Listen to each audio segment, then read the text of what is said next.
What I couldn't get out of my skull was the thought of their rough, grimy hands all over my clean sneaks. What I couldn't get out of my heart was this joy-grabbing stone I felt there. Partly because of these two thugs trailing me now, but more because I knew Jermaine wouldn't be here to protect my neck this time. He would never, ever be coming home. My daddy, Benny Rockpaul, had bought me these sneakers when I turned 12 over the summer. I wasn't about to let two older boys strolling down 125th Street snatch them off me. Besides me being humiliated by it, my mother would whoop my butt if she knew I had let some dude swipe my shoes. And then, when he found out, Daddy Rockpaul would drive over and whoop me again. I flipped up the collar of my blue parka and continued down 125th Street, but rushed my step a little bit more. I heard the two boys following me quicken their pace. Their footsteps behind me crunched on the ice that much faster. My heart was beating faster too. The streets around me were cheery though.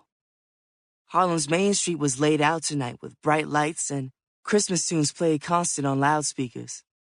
I guess to put you more in the Christmas spirit. But for me, there was nothing, and I mean nothing, that would ever make me feel Christmassy again. I was through with it. Done.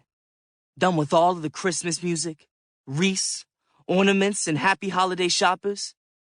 I had decided weeks ago that I would never be happy again. Because it wasn't fair. It wasn't fair to get robbed of somebody I thought would be there for the rest of my life. Someone who was supposed to spend this Christmas with me, plus lots more Christmases. It also wasn't fair that I couldn't even walk down 125th Street without being harassed. Rushing along down the sidewalk, I glanced up at all the men who were passing. All of them older and most of them black like me. I was the youngest one out here and one of the few who felt scared to walk down this street. For us young brothers, taking a stroll down here, even on Christmas Eve, was not relaxing at all. I felt like I had put my life on the line, straight up. All of these old dudes lived in a different world from me. I crossed the street and dipped into a gift shop on the corner. Grinning wide smiles, my two buddies waited for me outside. One of them sitting down on a fire hydrant and wiggling his fingers at me like I was a little infant in a stroller. I sucked my teeth and turned toward the sales clerk. "Happy holidays, my young man," the clerk said. "Help you find something?" For a minute, his eyes peeped outside at the two boys waiting. He frowned at them. I watched them leave and sighed with relief. The clerk cocked his bald head to one side. "I need an excellent Christmas gift," I said. "One for my mother, and another one for her, friend. And for my father. But I don't have much money." "Last-minute shoppers," he said, smiling at me. "Come on, we'll get you straightened up. You're lucky we're open this late on Christmas Eve. 125th Street is shutting down." 125th is a big street that runs from the East River on the east side of Manhattan to the Hudson River on the west side of Manhattan. The street cuts right through the neighborhood of Harlem and is where most of the main stores and shops and businesses are. The Apollo Theater, the Adam Clayton Powell Building, and the Studio Museum are all lined up along 125. If Harlem was a human body, then 125th would be its pumping heart, throbbing all the time. I don't know what the neighborhood's brain would be. As I flew back toward home, I suddenly realized how heavy the gifts were that I had just bought in that shop. Ma and Yvonne would both be happy, I hoped. And Daddy with his gift, too. But the bag handle cut into my fingers, and just as I switched the plastic shopping bag to my other hand, I saw them. Across the wide, blacktop, slushy street, those two older boys had caught sight of me again. I started to step even faster down 125th Street, towards St. Nick, hoping I could make it to the border before they could catch me.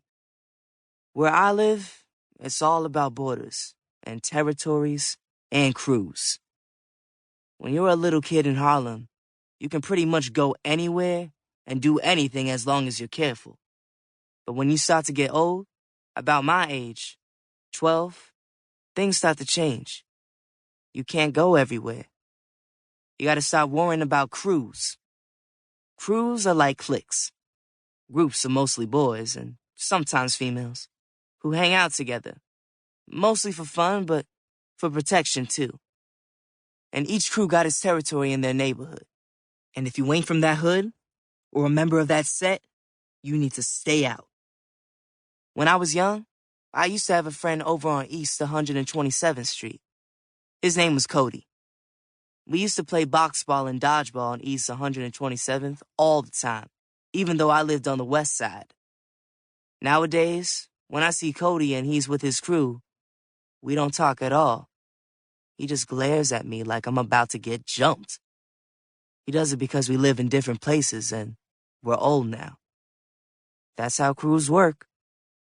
So tonight, when I finally turned off 125th and onto 8th Ave, the boys following me had to stop right there.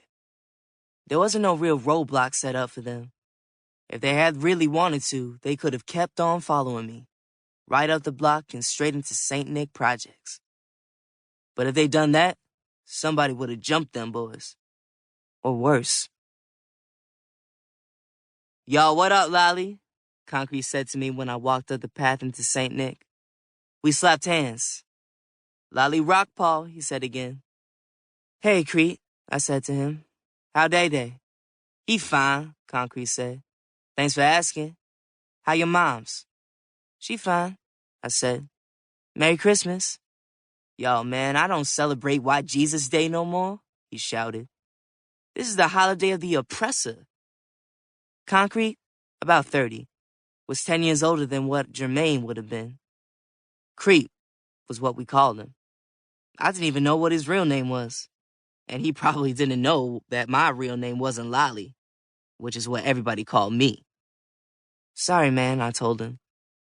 Creep didn't even live in St. Nick, but he was always there, hanging around the big courtyard at his center. As far back as I remember, he had always been in that courtyard, peddling weed. He was a dealer, or street pharmacist. The place where I lived, the St. Nicholas houses, otherwise known as the projects, was like a big family.